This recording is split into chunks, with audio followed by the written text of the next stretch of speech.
Assalamualaikum warahmatullahi wabarakatuh.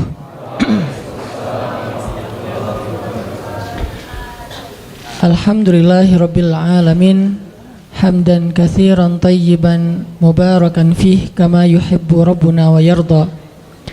Asyhadu an la ilaha illallah wahdahu la syarikalah, lahul mulku wa lahul hamdu, yuhyi wa yumitu biyadihil khair wa huwa ala kulli syai'in qadir. Wa asyhadu anna Muhammadan abduhu wa rasuluhu la nabiyya ba'dah. Allahumma salli wa sallim wa barik ala sayyidina Muhammadin kama dzakarahu dzakirun al-akhyar.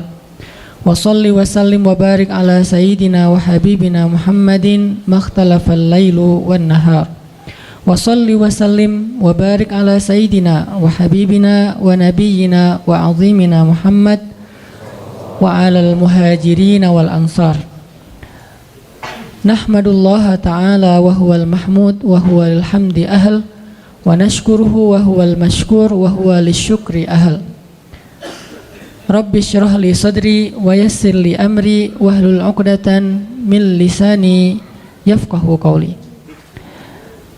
Teman-teman sahabat fillah yang selalu setia dan istiqomah untuk selalu hadir dalam tongkrongan ilmu kita di setiap Rabu malam. Mudah-mudahan Allah Subhanahu wa taala selalu memberkahi waktu dan usia teman-teman semuanya. Mudah-mudahan dimudahkan segala urusannya, diangkat derajatnya, dimuliakan dunia dan akhiratnya. Dan yang pasti disegerakan jodohnya. Kalau doa mah udah 5 tahun ya berdoa gitu ya. Tinggal eksekusi. Teman-teman semuanya, pada malam ini kita insya Allah akan membahas satu tema yang menurut saya ini penting sekali. Tema ini terkait nanti dengan banyak realitas dalam kehidupan kita, baik secara pribadi maupun secara masyarakat ataupun berbangsa.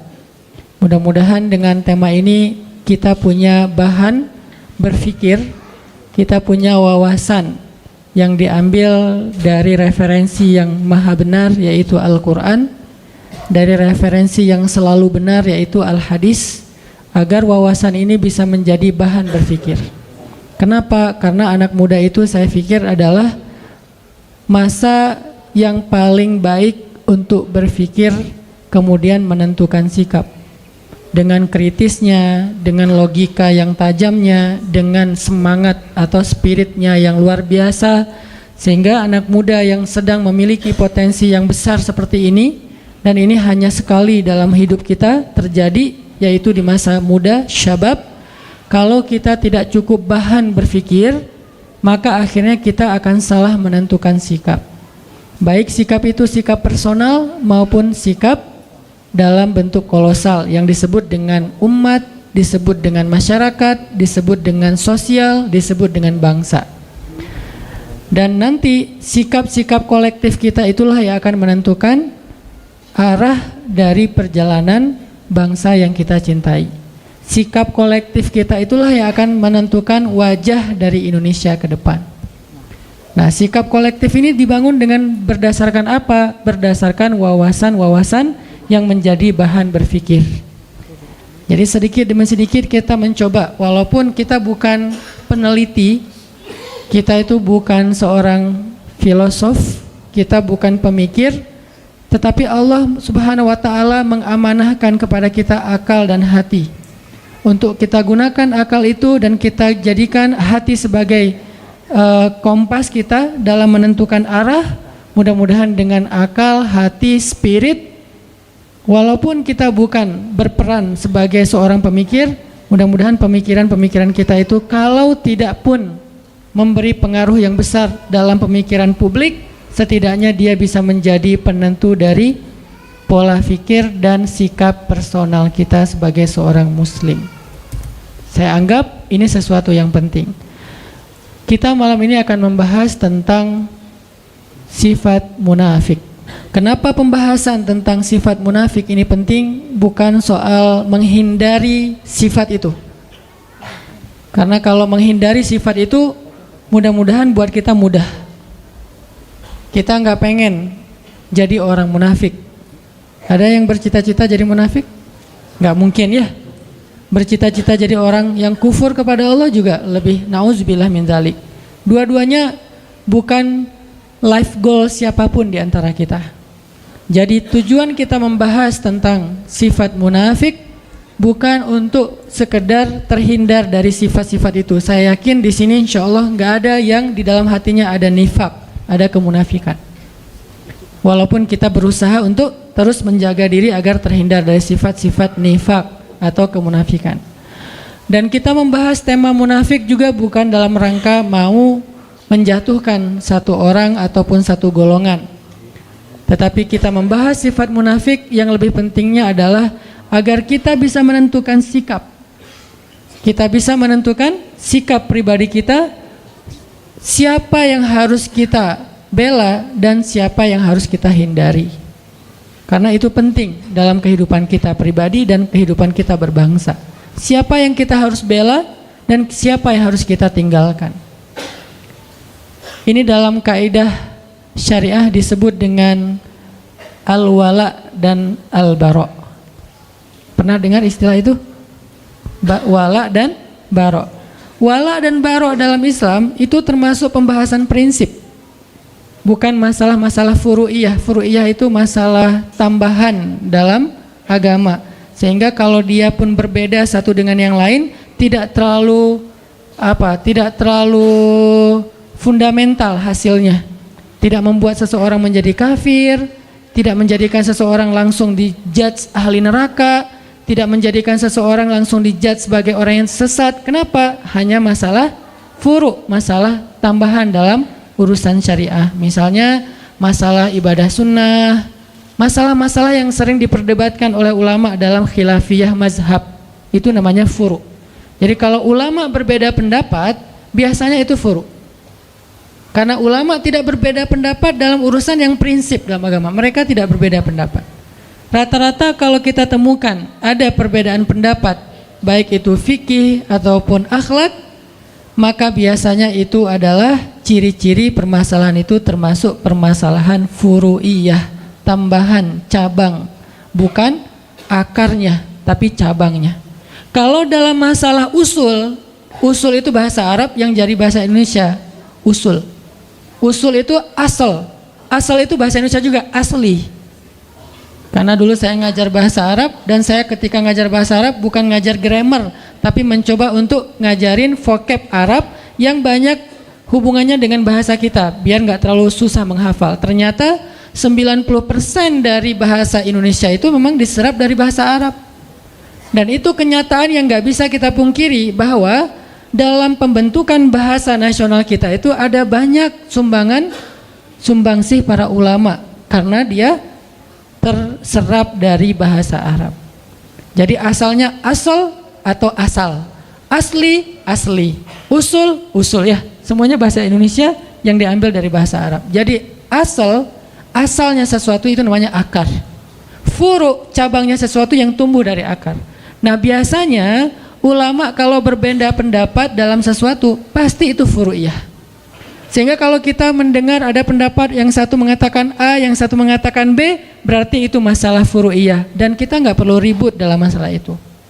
Kalau masih ada yang ribut dalam masalah furu'iyah, maka dia terjebak ke dalam sebuah sikap agama yang dikenal dengan istilah takalluf. Apa itu takalluf? Takalluf itu berlebih-lebihan. Mungkin bahasa yang sedang lagi ngetren sekarang radikal. Apa itu radikal? Terlalu membesar-besarkan sesuatu yang sebetulnya kecil. Itu makna radikal dalam konteks agama kita, yaitu takalluf, melebih-lebihkan. Sesuatu yang masih bisa ditolerir tapi dibahas setiap hari. Seolah-olah itu menjadi prinsip agama. Seolah-olah yang melanggar itu langsung masuk neraka besoknya. Seolah-olah dia itu di neraka yang paling dalam.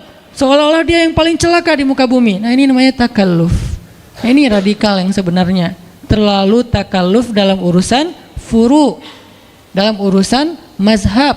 Sehingga sikap kita dalam perbedaan mazhab adalah respect, no judgment, menghargai pendapat yang berbeda. Jadi malam ini kita akan membahas salah satu yang usul, yaitu masalah kemunafikan. Ini yang pertama sekali Allah ceritakan di Al-Quran ketika Allah membuka surat Al-Baqarah. Walaupun surat Al-Baqarah itu turunnya belakangan, tetapi ditaruhnya di depan, langsung setelah Ummul Kitab, seolah-olah Al-Baqarah itu anak pertama. Karena Al-Fatihah ibunya kan? Ibunya Alkitab, maka anak pertamanya Al-Baqarah, anak sulung nih. Dan yang paling panjang di Al-Quran. Tapi sebagian besarnya Madaniyah, turunnya di Madinah, walaupun berangsur-angsur. Turunnya di Madinah, tapi kok ditaruh di awal? Saking pentingnya pembahasan yang ada di dalam surat Al-Baqarah. Sampai sebagian ulama mengatakan Al-Baqarah itu sepertiga syariah. Jadi siapa yang bisa mengamalkan surat Al-Baqarah, bukan menghafal, mengamalkan surat Al-Baqarah, dia sudah mengamalkan sepertiga dari agama. Jadi siapa yang bisa mengamalkan Al-Baqarah, maka dia sudah mengamalkan sepertiga dari agama. Dan tahukah kita bahwa Umar ibn Khattab itu mengamalkan surat Al-Baqarah butuh waktu 13 tahun. 13 tahun mengamalkan Al-Baqarah, bukan ngafal. Kalau ngafal buat mereka gampang. Bahkan di antara mereka ada yang ngafal 1 juz itu dengan sekali dengar langsung hafal. Berarti 1 jam 1 juz. Itu pemecah rekor paling dahsyat. 1 juz 1 jam. Kalau di zaman kita mungkin paling cepat 1 juz 1 hari. Itu juga udah jenius banget. Tapi sahabat menghafal 1 juz lebih 1 lembar, yaitu surat Al-An'am 1 jam sekali dengar. Dan 1 jam itu bukan hafalan pertama. Kalau di teman-teman teras tahfiz pasti ngerti lah, hafalan pertama itu kan yang penting udah hafal, cuman nggak lancar, belum bisa di store kan, belum mutkin gitu. Itu sekali dengar 1 jam mutkin, dan ukuran mutkinnya nggak ada 1 huruf pun yang salah. Nggak ada 1 huruf pun yang salah. Siapa dia? Abdullah ibnu Mas'ud. Yang mendengar surat Al-An'am diturunkan kepada Nabi, Nabi bacakan, dia dengar, sekali dengar langsung kata dia, ya Rasulullah saya sudah hafal. Kata Nabi, ya Abdullah coba kamu baca. Dibaca dalam keadaan menghafal, nggak ada 1 huruf pun yang salah. Itu bukan mutkin lagi, udah copy paste itu. Kita kadang-kadang copy paste aja masih ada yang ketinggal, komanya, emotikonnya nggak kebawa gitu kan ya. Ini benar-benar dahsyat. Ternyata bukan itu masalahnya. Kenapa Umar kok mengamalkan Al-Baqarah 13 tahun? Bukan soal hafalannya, bukan soal membacanya. Ngamalin 1 ayat demi 1 ayat sampai dawam. Butuh 13 tahun mengamalkan Al-Baqarah. Saking luar biasanya surat Al-Baqarah. Sehingga Allah Subhanahu wa taala menyebutkan dan meletakkan Al-Baqarah menjadi surat pertama setelah Al-Fatihah. Bisa dibilang dia adalah surat-surat pembuka di dalam Al-Quran. Lalu ketika kita membaca surat Al-Baqarah, maka prolog atau mukaddimah dari kepalanya surat Al-Baqarah, headline-nya surat Al-Baqarah itu adalah langsung Allah berbicara tentang 3 golongan manusia. Di awal kita buka Al-Baqarah langsung Allah bicara tentang 3 golongan manusia. Golongan pertama mukmin, ada di ayat 1 sampai 5. Berapa ayat? Cuman 5 ayat.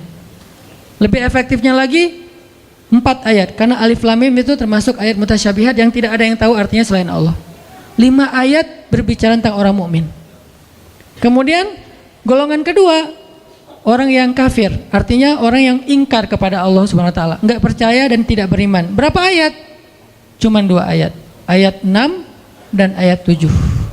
Beres itu Allah bicara tentang orang munafik dari ayat 8 sampai ayat 16. Berapa ayat? 9 ayat. Dari ayat 8 sampai ayat 16. 9 ayat bicara tentang orang munafik. Apakah sudah selesai? Belum. Sisanya Allah kasih contoh-contoh orang munafik di banyak ayat di Al-Baqarah, di banyak surat, di sisa-sisa surat yang lainnya. Dan kalau Allah udah bicara tentang orang munafik, kesan emosionalnya tuh kelihatan banget di ayatnya. Allah kalau bicara tentang orang kafir, kesannya flat. Kalau bicara tentang orang mukmin, rahmah. Allah tuh sayang banget sama mereka. Kalau Allah bicara tentang orang munafik, Allah itu kayak emosi banget tuh.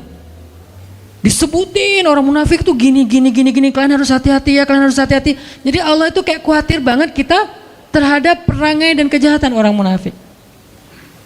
Allah kalau bicara tentang orang kafir itu hanya bicara tentang surga neraka, bicara tentang kehancuran mereka. Tapi kalau bicara orang munafik, isinya adalah kalau kita mau bikin poinnya, wahai orang hamba-hambaku yang beriman, hati-hati sama mereka. Itu intinya. Makanya saking Allah pengen kita hati-hati dengan orang munafik, penjelasan orang munafik di Al-Quran itu tuh detail banget. Contohnya tuh banyak banget. Kenapa? Karena mereka lebih bahaya daripada orang-orang kafir dalam perangai, perilaku, gangguan dan siasat mereka kepada orang yang beriman. Makanya kita diajarkan di Al-Quran bukan ayat tentang permusuhan. Ini bukan ayat perpecahan, ini bukan ayat permusuhan. Kalau kita menuduh bahwa membahas tentang munafik itu berarti memunculkan permusuhan, berarti kita menuduh Al-Quran memunculkan permusuhan. Padahal sebagian besar dari ayat Al-Quran itu banyak berkisah tentang orang munafik. Kenapa? Biar kita hati-hati. Biar kita menghindar, jangan sampai kita masuk golongan ini. Kenapa? Orang kafir itu masuk neraka, orang munafik jadi kayu bakarnya neraka. Innal munafiqina fid darkil asfal. Asfal itu bahasa Arab yang jadi bahasa Sunda, aspal. Karena orang Sunda nggak bisa, siapa bilang itu fitnah ya. Jadi asfal tempat paling bawah yang diinjak-injak, bahasa kitanya aspal. Masa bisa aja sih Ustadz? Benar. Jadi asfali minan nar, aspalnya neraka. Maksud aspalnya neraka, dasarnya neraka, yang paling bawah. Udah nggak ada lagi di bawahnya apa? Gorong-gorong atau apa? Enggak, udah. Paling bawah itu adalah aspal udah. Berarti yang disebut dengan aspal, bahan bakarnya, kayu bakarnya dibuat dari bukan kayu bakar, batu. Karena bahan bakar api neraka itu adalah batu. Waquduhan nasu wal hijarah. Bahan bakarnya adalah manusia dan batu. Manusia yang dimaksud di dalam ayat ini siapa? Innal munafiqina fid darkil asfali minan nar, na'udzubillahi min dzalik. Ini sehingga tanpa kita sadari mungkin kita nggak termasuk orang munafik, tapi begitu kita berwala kepada orang munafik, membela orang munafik, berpihak sama orang munafik, mendukung kegiatan-kegiatan kemunafikan, maka kita masuk dalam golongan itu. Dan ini yang bahaya nih. Bukannya kita menjadi munafik, kita tetap sholat, tapi kita mendukung kemunafikan. Kita tetap puasa, tetapi kita membela kemunafikan. Kita tetap bayar zakat, tetapi kita berpihak kepada kemunafikan. Ini bahaya nih. Karena sholat, puasa, dan zakat kita adalah ritual, tetapi wala dan barok kita justru kepada musuh-musuh Allah Subhanahu wa taala. Jadi pembahasan kita pada malam ini bukan dalam rangka memecah belah, bukan dalam rangka menghasut, tetapi dalam rangka kita belajar dari Al-Quran agar kita terhindar. Siapa yang merasa dirinya mirip dengan ayat-ayat yang disebutkan, maka tubu ilallah, bertaubatlah segera. Siapa yang merasa tidak mirip, kayaknya bukan saya deh, maka hati-hati supaya kita jangan sampai mendukung orang-orang yang seperti ini. Cuman seperti itu sederhananya moral of the story dari pembahasan tentang al-munafik atau al-munafikun. Makanya teman-teman nanti bisa baca di dalam beberapa ayat yang nanti habis sholat isya kita coba bedah. Dan pas sholat isya saya juga akan baca Al-Baqarahnya dari ayat 1 sampai selesai tadi ayat berapa? 18 tentang 3 golongan manusia yang disebutkan oleh surat Al-Baqarah. Barakallahu fiikum. Teman-teman semuanya yang dirahmati Allah Subhanahu wa taala, kita lanjutkan pembahasan kita tentang al-wala dan al-bara'. Siapa yang kita berpihak, siapa yang tidak kita perlu berpihak.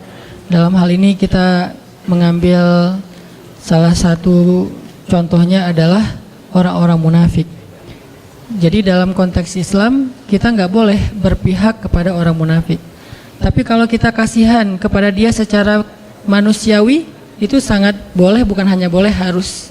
Jadi kita harus bedakan mana sifat kita sebagai sesama manusia, mana sikap kita dalam urusan agama, itu beda. Kalau konteksnya kemanusiaan itu universal. Kita tuh berbuat baik nggak boleh ngelihat agama. Mau dia muslim, mau non muslim, mau dia munafik, mau dia mukmin, mau dia orang baik, mau dia orang jahat. Kita kalau dalam urusan kemanusiaan maka hak dan kewajibannya sama. Ketika kita ngelihat misalnya ada mantan perampok yang belum bertaubat, berarti bukan mantan ya, perampok lah ya, belum bertaubat, atau penjahat belum bertaubat. Kemudian dia sakit yang parah, terus tergeletak di jalan, nggak ada yang mau menolong dia.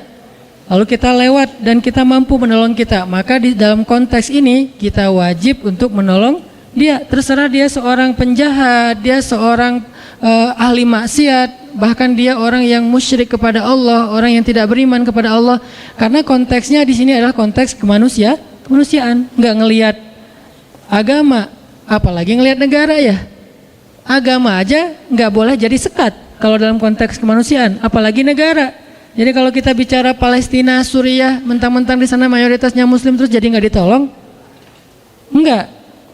Jadi agama aja bukan masalah, apalagi negara. Mentang-mentang mereka bukan orang Indonesia, jadi bukan tanggung jawab kita. Enggak. Kalau dalam konteks kemanusiaan, bahkan kalau dia adalah orang Yahudi sekalipun, atau dia orang pagan sekalipun yang menyembah batu ataupun kayu atau menyembah patung, kalau dia adalah terzolimi, maka tugas kita adalah menolong dia dengan apapun yang kita bisa. Makanya kemarin ada salah satu pasien kanker di Bandung, beliau kebenaran non-muslim. Bukan salah satu, ada beberapa orang non-muslim, pasien kanker dan kurang mampu. Kebenaran karena istri megang beberapa proyek sosial untuk pasien kanker yang kurang mampu, akhirnya kita ambil pasien ini, kita coba audiensi, asistensi ke dokter sampai beres pengobatannya, operasinya. Yang satu meninggal, yang satu alhamdulillah bisa survive. Dan kita nggak mempertanyakan, wah ini kayaknya non muslim nggak usah ditolong, kayaknya kalau ditolong nggak ada pahala. Pahalanya sama, mau dia muslim mau non muslim, pahala menolong dia adalah sama, karena dia manusia dalam konteks kemanusiaan universal. Ini tidak ada perdebatan di antara ulama. Dalam konteks muamalah juga kayak gitu. Kaidahnya adalah tidak ada kezoliman. Konteks muamalah misalnya jual beli, kita bekerja di sebuah perusahaan yang di situ tuh ada muslim ada non muslim, maka ini universal dengan syarat tidak mengganggu batasan-batasan syariah agama kita. Kalau itu terganggu maka nanti akan ada pengecualian. Misalnya kita nggak dibolehin pakai hijab di situ, pasti ada pengecualian. Misalnya kita di situ dipaksa untuk minum khamar seperti yang kerja di Jepang misalnya. Selebrasi mereka itu minum sake misalnya. Kalau kita nggak minum maka kita dimarahi atau dipecat. Di sini ada pengecualian. Tapi kalau tidak membatasi atau mengganggu batasan syariat, maka tidak masalah kita bermuamalah dengan siapapun, bahkan kepada orang yang tidak beriman sekalipun. Apalagi kemanusiaan. Tapi kalau dalam konteks sikap agama, nah ini lebih spesifik lagi. Di situ beda antara mukmin, kafir, munafik, beda. Kafir juga ada dua, ada yang harbi, ada yang zimmi. Yang harbi itu yang memerangi kita, yang zimmi dia tidak memerangi kita, maka kita boleh berbuat baik kepada dia. Namanya non muslim yang tidak memerangi kita. Kalau yang memerangi kita dalam Al-Quran disebut kuffar.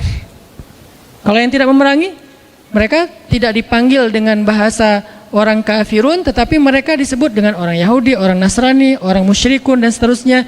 Intinya adalah kita tidak ada kewajiban atau anjuran untuk memusuhi mereka. Mereka adalah saudara kita dalam kemanusiaan, dalam negara, dalam bangsa, dalam suku.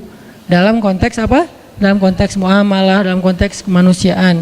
Kalau dalam konteks agama, kalau mereka tidak memerangi kita, maka kita nggak boleh dilarang untuk menyakiti mereka, apalagi memusuhi mereka. Bahkan jika ada pertikaian antara non muslim dengan muslim, kita nggak boleh berpihak berdasarkan agama.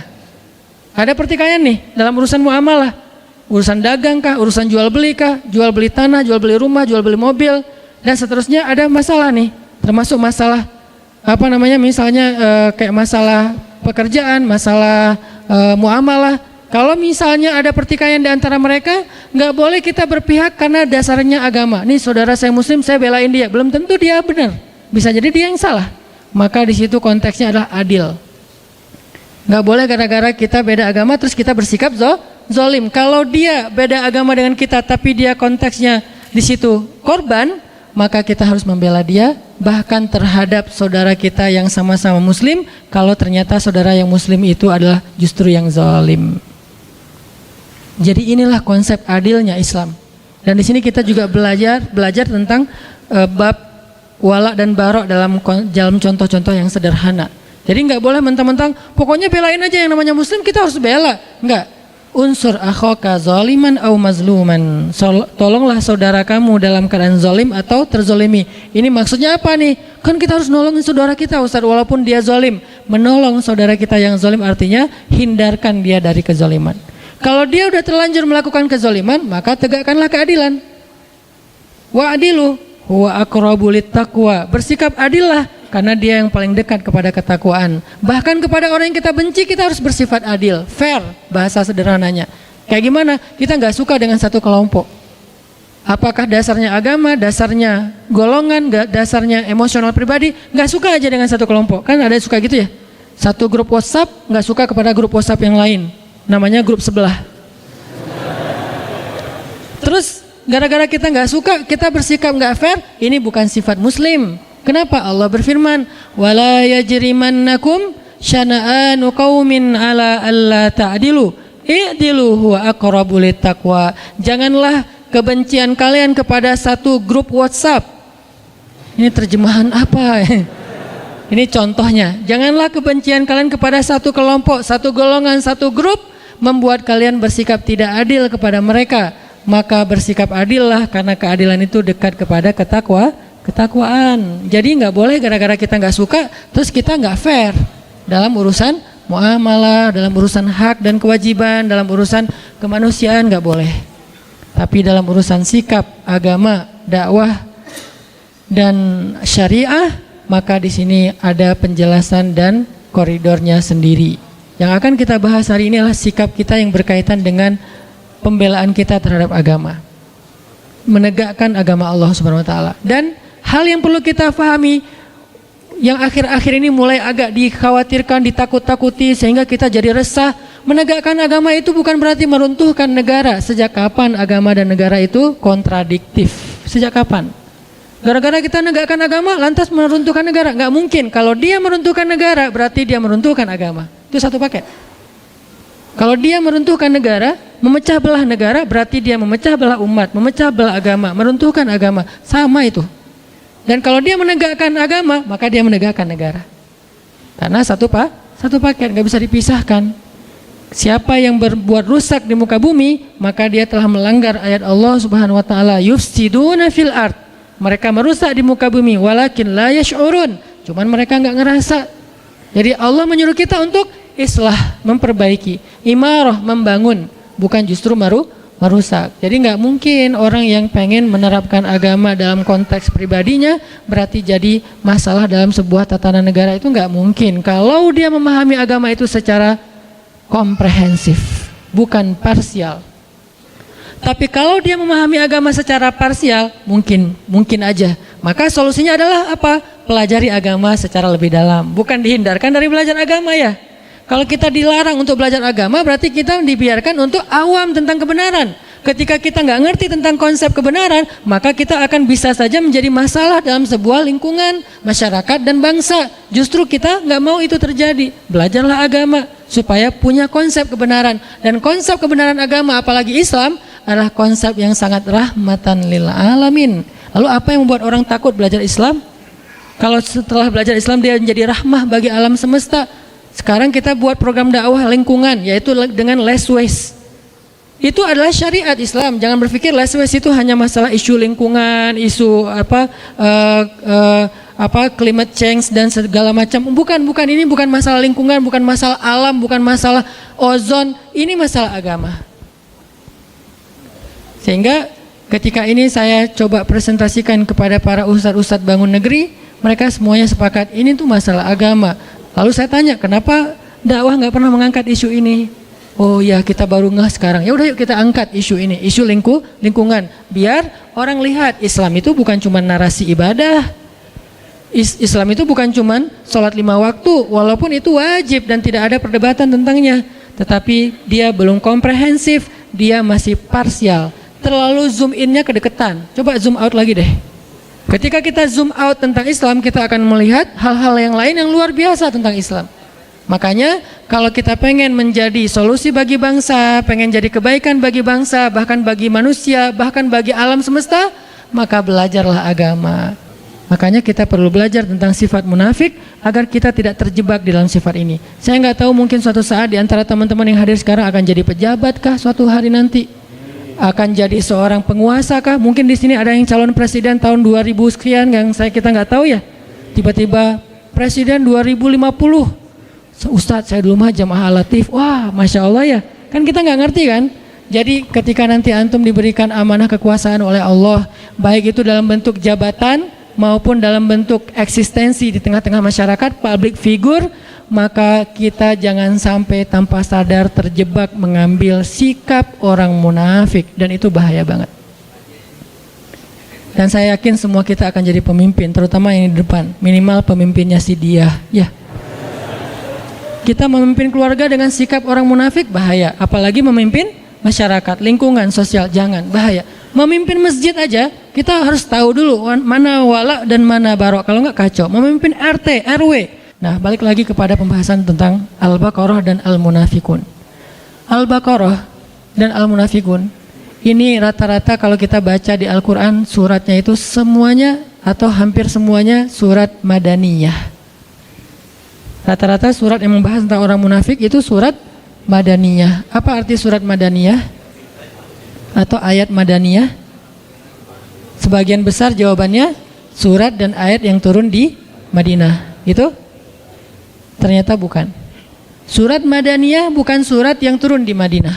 Surat Madaniyah surat yang turun setelah hijrah. Ayat Madaniyah bukan ayat yang turun di Madinah, tapi ayat Madaniyah ayat yang turun setelah hijrah. Kalau dia turun di Mekah tapi setelah hijrah, namanya Madaniyah, bukan Makkiyah. Jadi bukan soal tempat, tapi fase dakwah, periodisasi dakwah.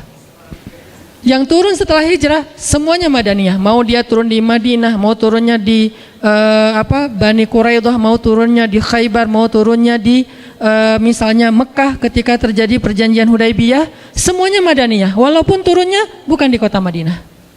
Jadi ukurannya adalah peristiwa hijrah. Makanya hijrah ini menjadi sesuatu yang penting dan berharga dalam Islam, sampai dia menjadi nama penanggalan dalam Islam, tahun Hijriah. Kenapa nggak diambil peristiwa yang lain yang besar juga? Ada Bi'sah, awal Nabi dapat wahyu, namanya tahun Bi'sah 1, Bi'sah 2, Bi'sah 3, sehingga kita nggak tahu tahun Hijriah, tahunya tahun Bi'sah, yaitu dapat wahyu pertama. Kenapa nggak Isra Mi'raj, peristiwa yang besar kan, sampai naik ke langit ketemu dengan Allah, sehingga disebut dengan Mi'raj 1, Mi'raj 2, Mi'raj 3, sekarang tahun Mi'raj 1400 sekian, Mi'rajiyah misalnya. Kenapa enggak Mi'raj? Kenapa enggak perang Badar? Badar 1, Badar 2, Badar 3. Kenapa enggak wafatnya Nabi? Wafat Nabi 1, wafat Nabi 2, seperti agama yang lain setelah wafatnya Nabi mereka. Kenapa hijrah? Saking pentingnya peristiwa hijrah dalam Islam yang merubah banyak hal dalam konsep dakwah. Itu kenapa kita mengangkatnya menjadi sebuah isu yang kemudian kita jadikan tren, yaitu tren hijrah. Jadi hijrah itu bukan akal-akalannya Hanan Attaqi. Hijrah itu bukan tren yang baru-baru ini muncul. Hijrah itu ada di Al-Quran, ada di hadis. Bagaimana kita takut terhadap sesuatu yang ada konsepnya di Al-Quran, yaitu hijrah. Orang yang berhijrah namanya muhajirin. Orang yang menerima orang yang berhijrah namanya ansor, ya. Salah satu cita-cita kita ke depan apa? Mempersaudarakan Viking Bobotoh sama The Jack. Mempersaudarakan Aremania sama Bonek. Itu cita-cita Barisan Bangun Negeri, para guru sekarang. Kita persaudarakan 4 supporter bola terbesar di Indonesia, ikonnya supporter bola. Kalau berhasil mu'akhad bainal Viking wa The Jack wa baina Aremania wa Bonek, berarti dakwah ini luar biasa. Lewat apa? Lewat hijrah. Alhamdulillah dulu teman-teman motor kan lewat hijrah juga. Kita akhirnya berubah dari yang disebut awalnya orang nyebutnya geng motor, kemudian menjadi ormas. Di dalamnya ada divisi dakwah. Kemudian kita belajar Islam bareng-bareng. Kemudian banyak yang bertobat. Kemudian akhirnya gerakan teman-teman dari XTC, Moonraker, Brigas, GBR ngapain? Jadi panitia ta'lim, kan bagus kan? Mana ada sejarah teman-teman ini pernah jadi panitia ta'lim secara organisasi sebelum ada dakwah hijrah. Artinya hijrah ini sesuatu yang baik untuk negara kita. Banyak mengubah hal. Ke depan kita akan lihat 4 supporter bola untuk bersaudara. Setelah bersaudara jadi apa mereka? 1 jadi muhajirin, 1 jadi ansor. Siapa muhajirin, siapa ansor? Yang tandingnya tandang muhajirin, yang tandingnya kandang ansor. Nanti ketika muhajirin yang tandang datang ke kota lawannya, disambut dengan tola al badr. Kan seru ya? Kebayang nggak nyambut dejak di Padalarang gitu ya? Mereka datang bertruk-truk gitu, disambut di Padalarang, tola al badru alaina. Wah, saya di depan tuh pakai mic. Vokalisnya saya sama Ebit tola al badru alaina. Itu perilaku ansor, bukankah itu kebaikan? Berarti hijrah teh. Gara-gara ada hijrah, ada muhajirin, ada ansor. Terus apalagi perilakunya? Ansor yu'thiruna ala anfusihim walau kana bihim khasasah, mendahulukan muhajirin daripada dirinya walaupun dia butuh kepada sesuatu itu. Silakan teman-teman dijak masuk duluan, kita belakangan ke stadion. Masuk. Udah selesai, udah ansor masuk. Teman-teman Viking Bobotoh masuk. Di dalamnya saling mendoakan kebaikan. Semoga kalian menang. Enggak, kalian aja yang menang. Kan seru ya? Ini nih baru namanya hijrah. Itu tuh cita-cita saya banget dari dulu. Pelan-pelan saya membangun network, membangun basis sosial, membangun bargaining supaya punya agreement yang cocok dengan level-level tertentu. Pelan-pelan sekarang masuk. Alhamdulillah teman-teman di Jakarta mulai dekat dengan Bung Ferry. Di kita di sini ada Mang Yana. Pelan-pelan satu saat nggak ada lagi adegan pembunuhan, pengeroyokan, kezoliman yang kayak sering kita lihat baik di The Jack maupun di Bobotoh sama-sama punya korban, nggak ada lagi. Yang ada saling mendoakan. Semoga kalian menang. Kalian aja. Akhirnya rame lagi gara-gara itu ya. Saling mendoakan kebaikan. Ternyata gara-gara saling mendoakan, fair, nggak ada yang menang. Seri. Asal tanding di sini seri, asal tanding di Jakarta seri. Yang lain baru kita doakan yang berbeda. Artinya kayak luar biasa gitu. Nanti pas pulang dianterin, dikasih bekal, bawain apa misalnya, sebutlah oleh-oleh Bandung, khas Bandung gitu kan ya, buah-buah yang ranum atau apalah gitu kan, bawain peyem kayak apalah, bawain bala-bala, banyakin cengeknya, kasih kan biar gregetan gitu kan. Wah Masya Allah, karena saya makan bala-bala gak ada cengek, gak ada rasanya. Pas kita ke Jakarta dibawain apa, ondel-ondel atau apalah sama teman-teman. Ini semuanya adalah karena hijrah. Itu tuh goal dari program hijrah kita, bukan sekedar ngaji. Ngaji ini adalah cara kita untuk mengupgrade kapasitas spiritual dan wawasan. Tapi praktek sesungguhnya dari hijrah itu adalah behavior, perilaku kita. Baik itu perilaku personal maupun perilaku sosial. Perilaku sosial itu tadi mu'akhad, persaudaraan antara kita. Dan itu udah terjadi di Bandung dengan ikonnya anak-anak motor. Itu bukti bahwa hijrah itu ternyata solusi untuk bangsa. Kenapa kita malah takut? Aneh kan? Logikanya harus kita asah lagi nih. Dengan apa mengasah logikanya? Dengan Al-Quran, dengan hadis Rasulullah SAW. Berarti kalau ini menjadi solusi untuk bangsa, berarti Rasulullah itu orang yang sangat berjasa bagi bangsa kita. Karena Rasul yang udah ngajarin tentang konsepsi hijrah ini kepada kita, yang konsep itu lalu saya convert, saya terjemahin bersama dengan para guru untuk menjadi program sosial. Berarti Rasul berjasa banget. Rasul berjasa untuk kita sejak dulu. Nanti berjasa lagi di padang mahsyar. Kita pikir udah selesai urusan kita sama Nabi. Belum selesai. Satu-satunya urusan dengan manusia yang dibawa sampai ke akhirat itu cuma Nabi loh. Kita dengan pasangan kita aja udah beres. Memang sehidup semati, tapi tidak sehidup lagi. Sehidup lagi udah pisah. Ketemu lagi di surga ya kalau masuk surga dua-duanya. Kalau salah satu di surga yang salah satu di neraka, na'udzubillah min zalik, maka dia akan dipasangkan lagi dengan pasangan yang sesuai dengan dia. Na'udzubil, kan gak rela banget ya, udah di neraka terus dia selingkuh gitu kan ya. Jangan sampai. Makanya kalau dua-duanya di surga, balik lagi bareng.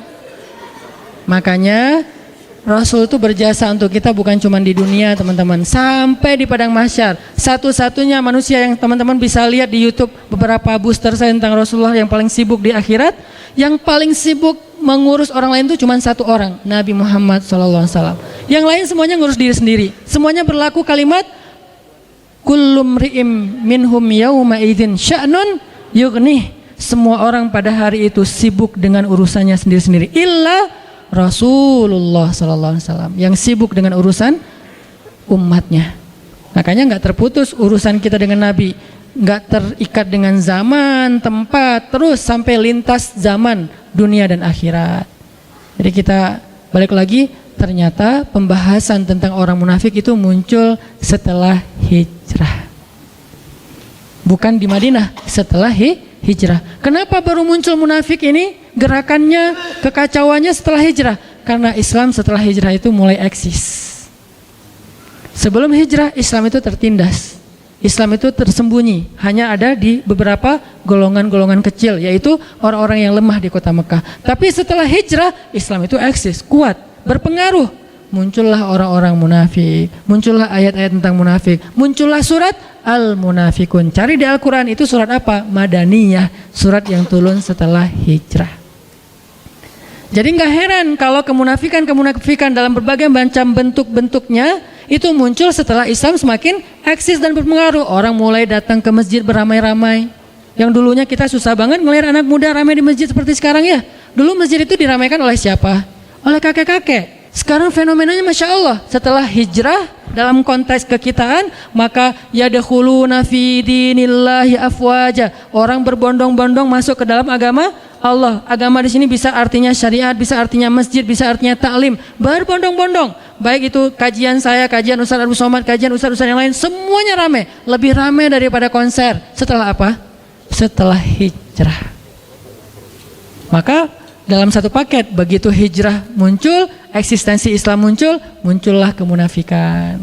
Kenapa dia muncul? Baru dibedah oleh Al-Quran. Kemunafikan itu kenapa kok munculnya setelah hijrah? Terus perangainya kayak gimana?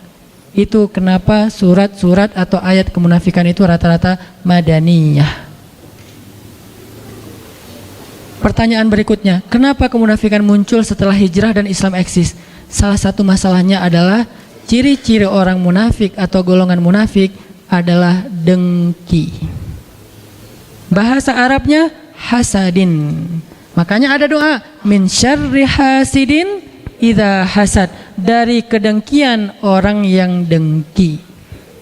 Dia dengki dengan keislaman, dia dengki dengan eksistensinya kaum muslimin. Dia dengki, dia nggak suka. Bahasa lainnya selain hasad apa? Ghillan. Makanya di dalam Al-Quran Allah mengajarkan kita juga doa, wala taj'al fi qulubina ghillal lil ladzina amanu. Ya Allah, jangan jadikan di dalam hati kami rasa dengki kepada sesama orang beriman. Jadi kalau kita dengki kepada kelompok-kelompok kaum muslimin gara-gara dia lebih eksis, maka jangan-jangan di dalam hati kita ada kemunafikan, wal iyazubillah. Kalau kemunafikan itu baru di hati aja, maka ini masih munafik kecil. Kalau kemunafikan itu kemudian berbentuk cara kita, sikap kita menghalang-halangi kebaikan dan dakwah, berarti sudah masuk kemunafikan besar. Dan itu berlakulah ayat innal munafiqina fid darkil asfali minan nar, nauzubillah. Kalau kemunafikannya masih dalam hati, masih kemunafikan kecil. Saya nggak suka ngelihat kajian itu ramai. Saya nggak suka ngelihat masjid kok ramai sekali. Berarti dia dalam hati doang. Kalau dia lalu dengan kedengkian itu kemudian membuat sebuah penghalang agar orang tidak lagi bisa meramaikan masjid, dia halang-halangi, dia fitnah, dia pecah belah, berarti sudah dengkinya, kemunafikan yang besar. Dan kalau sudah kemunafikan yang besar, bahasanya Allah di surat Al-Munafikun apa? Humul aduwu fahzarhum. Mereka itu musuh dan hati-hatilah kalian terhadap mereka. Sekarang kita tinggal ngelihat diri kita masing-masing. Apakah kita dengki terhadap kelompok sesama kaum muslimin? Taklimnya rame, taklim yang di sana rame, kajian yang di sana rame, festival yang itu kok rame banget, berbondong-bondong orang datang. Ada 1, 2, dan 3 sekarang ya. Masjid di sana kok ramai dengan anak muda, masjid di sana ramai dengan ibu-ibu taklim, yang di sana ramai dengan bapak-bapak atau kakek-kakek. Masing-masing punya segmentasi yang berbeda-beda ya. Kajiannya berbeda-beda juga. Masjid di sana tuh kajiannya rutin, masjid di sana tuh hari Ahad, namanya jihad, pengajian hari Ahad, bebas. Kalau kita dengki ngelihat masjid ramai, berarti dalam diri kita udah ada ayatul munafik. Salah satu ciri kemunafikan, hati-hati. Kalau kita nggak suka ngelihat masjid ramai. Tapi kalau kita melihat bukan ke masjid ramainya, lebih ke urusan teknis, maka cari solusi, jangan dihalangi. Cara solusinya gimana? Ya udah batasi pesertanya, jangan rame-rame. Karena kenapa? Karena nggak memadai misalnya tempatnya. Atau carikan, yuk kita sama-sama dukung. Karena masjidnya udah rame, parkir nggak ada. Ya udah, siapa yang mau meminjamkan lapangannya untuk parkir? Nanti berlaku di situ ayat wa ta'awanu 'alal birri wat taqwa, saling menolong dalam kebaikan dan ketakwaan. Itu lebih bagus lagi. In tansurullaha yansurkum, kalau kamu tolong agama Allah, Allah tolong kamu. tijarah dengan Allah, dengan hartanya dan dirinya. Itu yang harusnya kita lakukan. Ngelihat masjid rame, Al-Latif sekarang rame nih. Aduh, membludak, parkir susah. Akhirnya jamaah kadang-kadang mikir untuk kajiannya di Al-Latif ya. Aduh, pasti parkirnya susah, gak jadi datang deh. Sehingga yang datangnya setengah dari biasanya. Kalau di TSB datang karena parkirnya luas, tempatnya luas. Nah, kita carikan solusi. Kan gak mungkin setiap hari, setiap minggu juga di TSB karena mereka juga punya jadwal. Oh ya udah, saya punya lapangan. Di mana misalnya? Di Cihanjuang. Nggak mungkin juga sih, kejauhan gitu. Saya punya lapangan daerah-daerah sini nih, daerah Cihapit. Pakai aja. Nggak usah wakaf, tapi pinjam. Karena kalau wakaf mungkin agak berat, kita masih butuh ya. Pinjamin aja lapangan. Berarti kita mendukung agama Allah dan senang kalau masjid rame. Kita sumbang apa yang kita bisa sumbang? Makanan atau apa aja biar nyaman jamaahnya. Berarti insya Allah di dalam hati kita itu ada iman. Kenapa? Hanya orang yang beriman yang senang melihat masjid itu makmur. Innama ya'muru masajidallah man aman. Sesungguhnya yang memakmurkan masjid Allah dan senang dengan makmurnya masjid, man amana billah, orang yang beriman kepada Allah.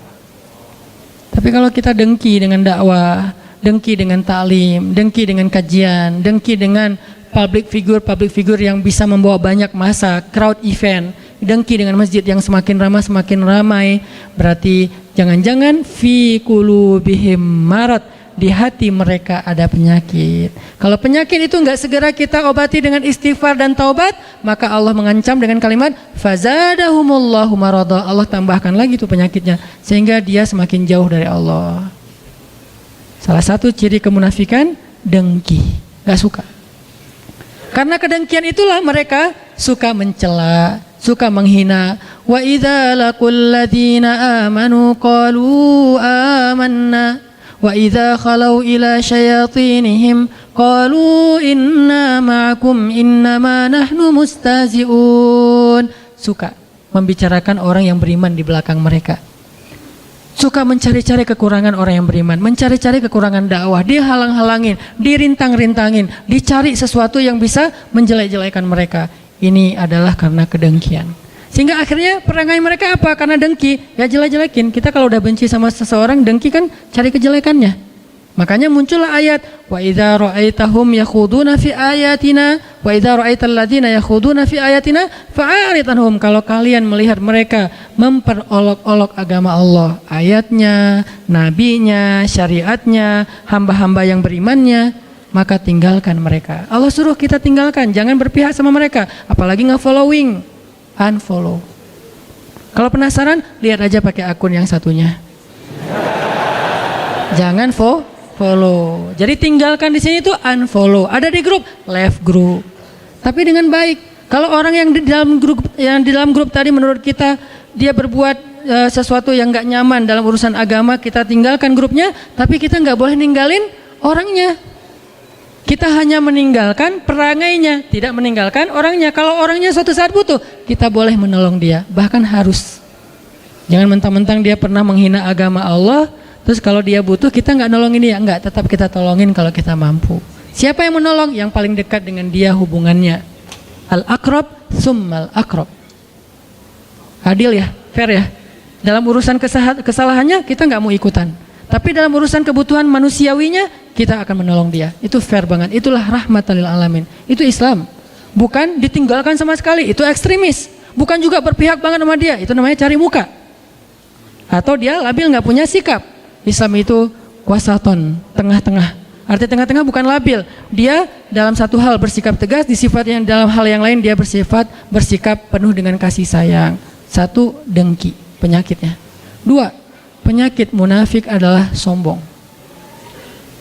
Penyakit hatinya orang munafik adalah sombong. Memandang orang-orang yang beribadah kepada Allah, memandang orang-orang yang taat kepada Allah itu rendah. Dianggap mereka orang yang rendahan, sehingga mereka nggak mau gabung dengan orang-orang yang beribadah ini. Terjadi di Al-Baqarah, wa idza qila lahum aminu kama amanan nas. Kalau dibilang ke mereka, yuk kita beriman seperti orang-orang sudah pada beriman. Apa jawaban mereka? Qalu anu'minu kama amanas sufaha. Masa kami mau beriman seperti orang-orang sufaha. Apa arti sufaha? Arazil. Apa arti arazil? Rendahan. Jadi mereka menganggap rendah kepada orang lain. Menganggap orang yang gak sukses, orang yang miskin, orang yang gak educated, orang yang terbelakang, orang yang misalnya primitif, orang yang enggak modern, orang yang misalnya konservatif atau apapun lah istilah-istilahnya ini, sehingga dia selalu melihat Islam itu rendah aja. Islam ini ya kasihan, Islam ini penuh dengan masalah, Islam ini jelek, Islam ini apa? Dia selalu melihat kejelekan-kejelekan kaum muslimin dan merendahkan kaum muslimin. Ini karena sombong. Dan ketika kita baca di surat Al-Kahfi, ada perumpamaan yang Allah angkat dari sebuah kisah tentang dua orang laki-laki kan, yang satu diberikan harta dan diberikan pengikut yang banyak, followersnya banyak. Yang satu lagi nggak diberikan harta dan tidak diberikan pengikut yang banyak, dia bukan selebgram. Yang selebgram ini bilang harta saya lebih banyak dan pengikut saya lebih kuat. Ternyata hasilnya apa dengan kesombongan dia? Akhirnya Allah Subhanahu wa taala membinasakan dia dengan ditenggelamkan ke dalam bumi dan dibakar hangus seluruh harta-hartanya oleh Allah Subhanahu wa taala. Ini karena sombong. Dan kesombongan adalah salah satu di antara dosa besar, sampai disebut sebagai di antara mengambil satu di antara dua kain Allah Subhanahu wa taala. Jadi kalau dalam ibadah umroh dan haji itu kita pakai ihram, ada yang bawahan, ada yang atasan seperti rida, maka kata Allah, Allah punya dua helai kain. Nah, salah satunya adalah kesombongan. Siapa yang menyombongkan diri, dia telah mengambil salah satu di antara pakaian Allah. Arti pakaian Allah itu kehormatan Allah, dan itu nggak boleh diambil oleh makhluk. Hanya Allah yang boleh sombong. Makanya al-mutakabbir cuman Allah. Kita nggak boleh.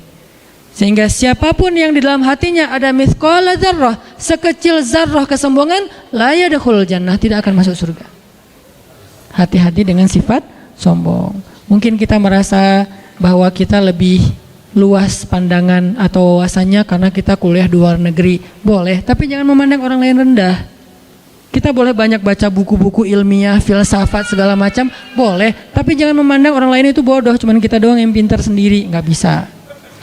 Kita mungkin punya kawan banyak, tapi jangan menganggap orang lain kuper.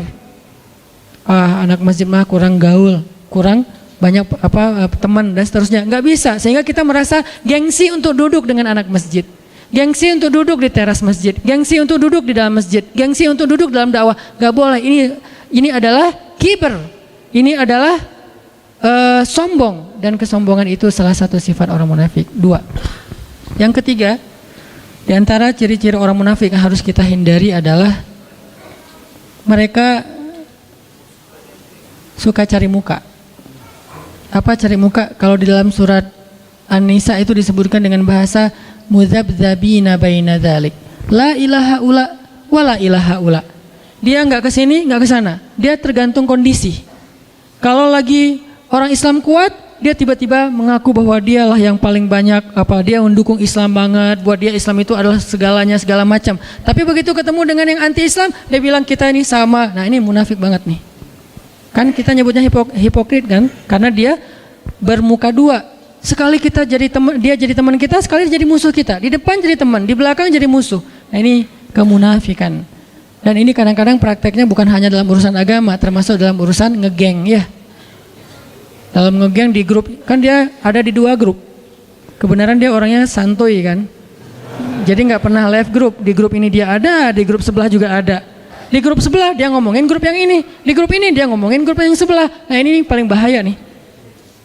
Orang yang kayak gini yang grup harus nge-left-in dia. Jangan dia yang left, karena dia nggak akan pernah left grup. Grup yang harus left dia. Caranya grup left dia, bikin lagi aja grup baru, cuman dia doang yang nggak di-invite.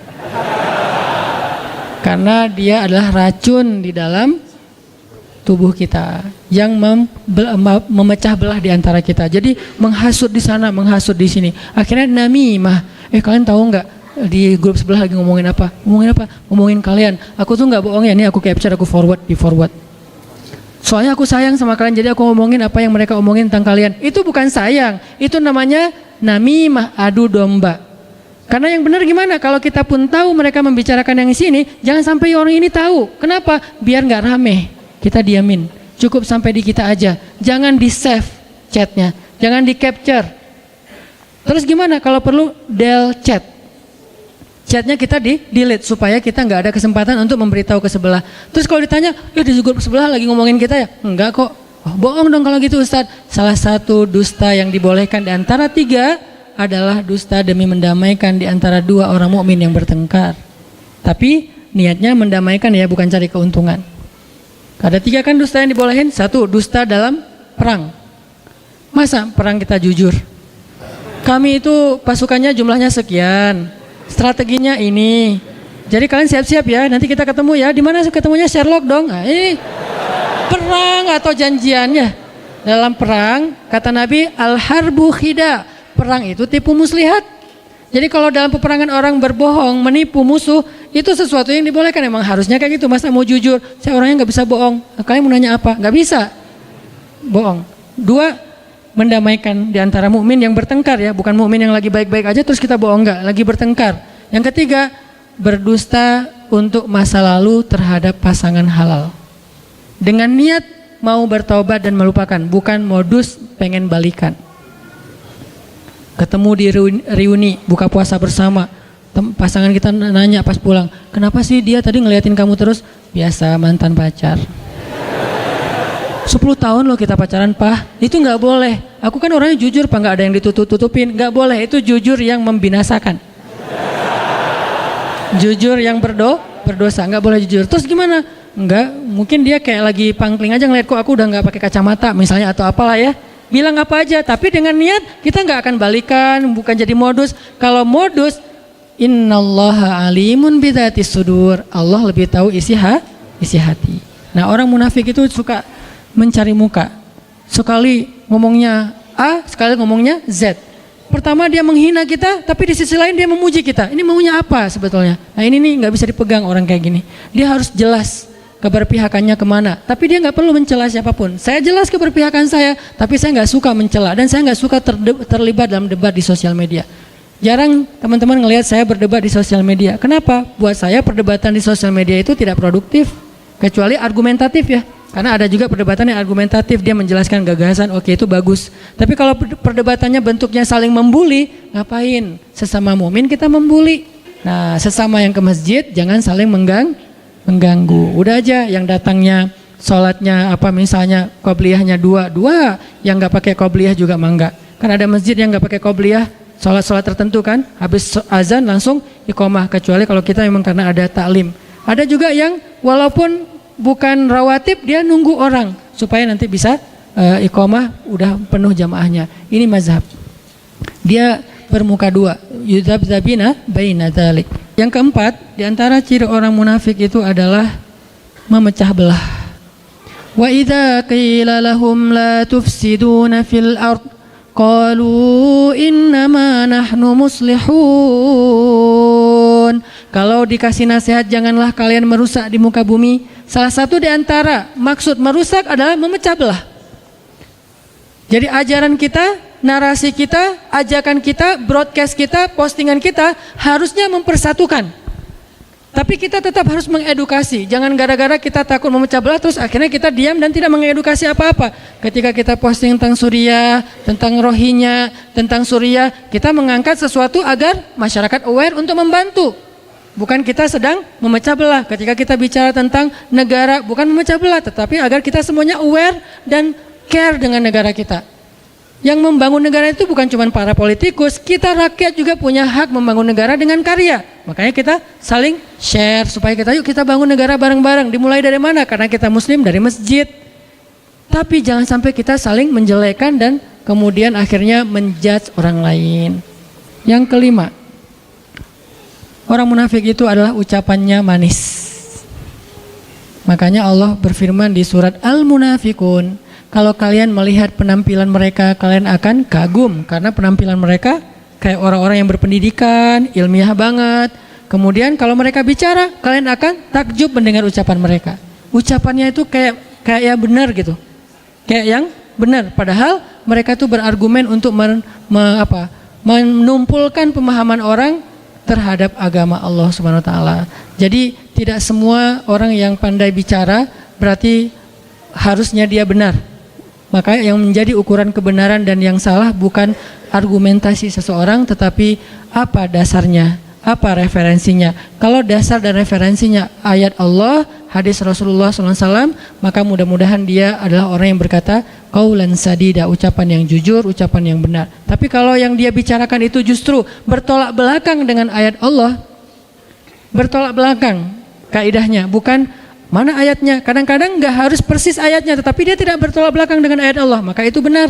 Tapi kalau bertolak belakang, Allah mengatakan tutup aurat, dia bilang suruh buka. Allah mengatakan nikahlah, dia bilang jangan nikah.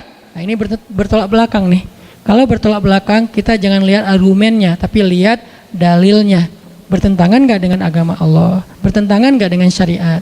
Kalau ada orang mengajak, yuk kita nikah segera mungkin, nikah muda, jangan takut nanti Allah yang kasih rezeki. Karena saya udah mempraktekkan itu.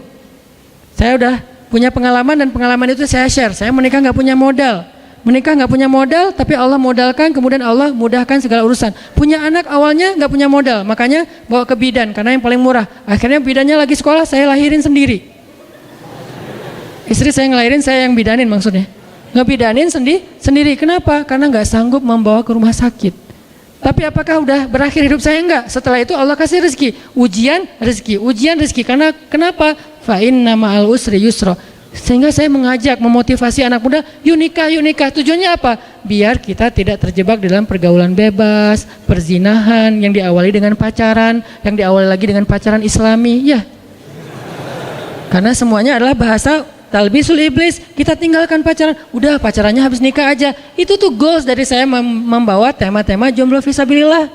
Bukan masalah jomblonya sebetulnya, masalah fitnah, masalah menjaga kehormatan, tapi mengajak menikah. Tapi kemudian muncul lagi wacana untuk mempersulit pernikahan. Nah ini juga bahaya nih. Makanya kita harus sama-sama meneliti mana yang terbaik untuk bangsa kita. Cari solusi.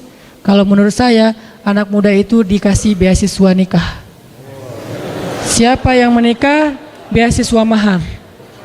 Kemudian bahkan di beberapa negara, di Turki itu, siapa yang menikah dengan perempuan Suriah, itu dibiayai oleh negara. Kenapa? Karena perempuan Suriah itu tidak ada yang merawat. Mereka itu pengungsi, mereka yatim piatu. Jadi siapa yang menikahi perempuan Suriah, maka dibiayai oleh negara. Walaupun nggak harus gitu-gitu amat juga sih. Ntar yang belakang protes, Ustaz emang harus ke Suriah? Nggak juga sih. Ini contoh ya, contoh. Artinya negara terlibat dalam menyelesaikan masalah anak muda. Masalah anak muda itu 3. 1, masalah cinta. Apa solusi negara untuk masalah cinta? Beasiswa menikah. Keren kan? Kedua, masalah anak muda itu adalah karir. Apa solusi negara? Menciptakan lapangan pekerjaan, memudahkan pendidikan, menggratiskan pendidikan. Itu yang kedua. Yang ketiga, masalah anak muda, entertain. Entertain itu tempat ruang mereka untuk kolaborasi, komunikasi, berkreasi, berkarya, termasuk mereka yang senang dengan olahraga, main segala macam. Sediakan ruang-ruang anak muda, youth space gitu ya. 3 masalah ini ternyata dicarikan solusi, bukannya kita terhalangi. Makanya saya berharap kemana saya pergi itu saya ngobrol sama wali kota, sama bupati, sama gubernur, Pak bikin program beasiswa mahar. Insya Allah banyak banget yang akan mendukung, terutama usia di bawah 25 tahun. Itu semangat banget. Tapi tetap ada pemerintah mengawal, makanya muncul sekarang wacana peraturan supaya lebih matang secara mental ya, secara psikis. Cuman mudah-mudahan ini benar-benar jadi solusi sehingga akhirnya tidak ada lagi perempuan yang ditelantarkan. Itu benar banget. Karena ada banyak kasus setelah menikah perempuannya ditelantarkan, banyak kasus kayak gitu. Akhirnya dia harus pergi ke Hong Kong untuk bekerja karena suaminya tidak bertanggung jawab, dia harus menafkahi anaknya. Banyak kasus kayak gitu. Nah, makanya dicarikan solusi juga. Intinya adalah agama itu solusi bagi umat, solusi bagi bangsa, solusi bagi negara. Sehingga bangsa yang ingin negaranya maju harusnya mudah-mudahan bisa menerapkan Islam secara kafatan. Ada tuh negara yang mayoritasnya Muslim tapi nggak maju-maju karena tidak menerapkan Islam secara kafah, secara komprehensif. Yang diambil dari Islam cuman ritual ibadah. Padahal Islam itu juga sosial, kemanusiaan, ekonomi dan seterusnya. Mudah-mudahan dengan pembahasan yang aclok-aclokan ini kita bisa mengambil sebuah kesimpulan. Tadi yang pertama saya pengen mengajak kita untuk nggak berdebat lagi soal furu. Saya menghargai teman-teman dari Madinah yang berpendapat masalah tekstual syariah, tapi saya juga berharap teman-teman Madinah hargai lulusan Kairo yang berpendapat kontekstual. Kita punya dua pandangan yang berbeda yang menjadi akar perbedaan pendapat fikih. Rata-rata kayak gitu. Saya, Ustadz Abdul Somad, dan beberapa ustadz yang lulusannya dari Kairo biasanya pendapatnya kontekstual. Tapi teman-teman yang rata-rata dari Mekah Madinah biasanya berpendapat tekstual, dan itu baik, dua-duanya baik. Ada pendapat dan dalilnya yang sama, bahkan tinggal saling menghargai. Satu. Dua, kita harus belajar tentang Islam secara komprehensif, biar kita nggak terjebak di dalam ritual saja. Seolah-olah kalau udah hijrah masuk masjid udah selesai urusan kita. Enggak. Kita harus peduli dengan keluarga kita, peduli dengan tetangga kita, peduli dengan lingkungan dan masyarakat kita, walaupun tidak harus peduli tentang mantan kita. Jadi kita peduli kepada sosial. Mantan gimana pedulinya? Suruh orang lain aja yang peduli. Kita fokus dengan diri kita supaya bisa move on. Yang ketiga, pelajarilah sesuatu yang buruk supaya kita bisa menghindarinya, bukan supaya kita melakukannya. Makanya seorang ulama bernama Ibnul Musayyab mengatakan, orang semuanya belajar masuk surga, sedangkan saya belajar tentang neraka. Semua orang belajar tentang surga, gimana biar bisa masuk surga duluan tanpa hisab segala macam. Tapi saya belajar tentang neraka agar saya bisa menghindarinya. Jadi kita kadang-kadang belajar tentang sifat orang yang beriman, tapi kadang juga kita belajar tentang sifat orang munafik agar kita bisa terhindar dari sifat kemunafikan. Barakallahu fikum. Mudah-mudahan Allah cabut kedengkian dari hati kita, kesombongan dari hati kita. Jangan sampai kita menjadi termasuk orang-orang yang menghalang-halangi jalan Allah, menghalang-halangi agama Allah, menghalang-halangi dakwah di jalan Allah Subhanahu wa taala. Yasudduna an sabilillah, mereka menjadi batu sandungan di jalan Allah Subhanahu wa taala. Mudah-mudahan kita tidak termasuk golongan tersebut, dan mudah-mudahan Allah Subhanahu wa taala membimbing kita agar kita menjadi orang yang mukminuna haqqa, mukmin yang sebenar-benarnya. Barakallahu li wa lakum. Wassalamualaikum warahmatullahi wabarakatuh.